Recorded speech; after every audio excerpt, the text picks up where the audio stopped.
बहुत समय पहले की बात है। हिमालय की ऊंची पहाड़ियों के पीछे एक रहस्यमयी राज्य था, दिव्यलोक। यह राज्य सोने की तरह चमकता था। यहाँ के लोग बेहद बुद्धिमान और शक्तिशाली थे।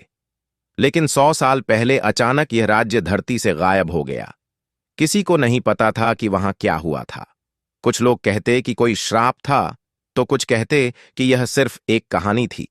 पर एक बात सबको पता थी, दिव्यलोक का अंतिम वारिस अभी भी कहीं मौजूद था, जो इस राज्य को फिर से जीवित कर सकता था। सुदूर गांव में आरव नाम का एक 18 वर्षीय लड़का रहता था। वह साधारण किसान परिवार से था, लेकिन हमेशा उसे लगता कि वह किसी बड़ी चीज के लिए बना है। एक दिन जब वह पहाड़ों में लकड़ियां काट रहा था, तो उसे एक पुरानी किताब मिली। उस किताब पर लिखा था, जो दिव्यलोक की किस्मत को बदल सकता है, वह इसका उत्तर अपने भीतर ही पाएगा। आरव को यह बात समझ नहीं आई, लेकिन उसके अंदर कुछ बदलने लगा।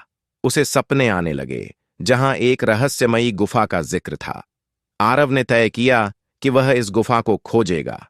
बहुत से लोगों ने उसे पागल कहा, लेकिन उसके दादा ने उसे आशीर्वाद दिया और कहा, सच्चे योद्धा वही होते हैं जो असंभव को संभव बना दें। आरव ने अपनी यात्रा शुरू की। रास्ते में उसे कई चुनौतियां मिलीं, कभी भयंकर बर्फीले तूफान, तो कभी पहाड़ों के खतरनाक दर्रे। लेकिन उसने हार नहीं मानी। आखिरकार हफ्तों की तलाश के बाद उसे एक गुफा मिली। जैसे ही वह अंदर गया, उसे वहां चमकते हुए क्रिस्टल और दीवारों पर लिखी रहस्यमयी भाषा दिखी। तभी एक बुजुर्ग साधु वहां प्रकट हुए।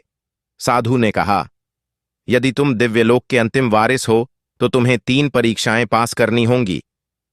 पहली परीक्षा, आत्मनियंत्रण। आरव को एक कमरे में रखा गया, जहां उसे कई लालच दिए गए, सोना, ताकत और जादुई शक्तियां। लेकिन उसे किसी को भी नहीं चुनना था। उसने खुद पर नियंत्रण रखा और परीक्षा पास कर ली।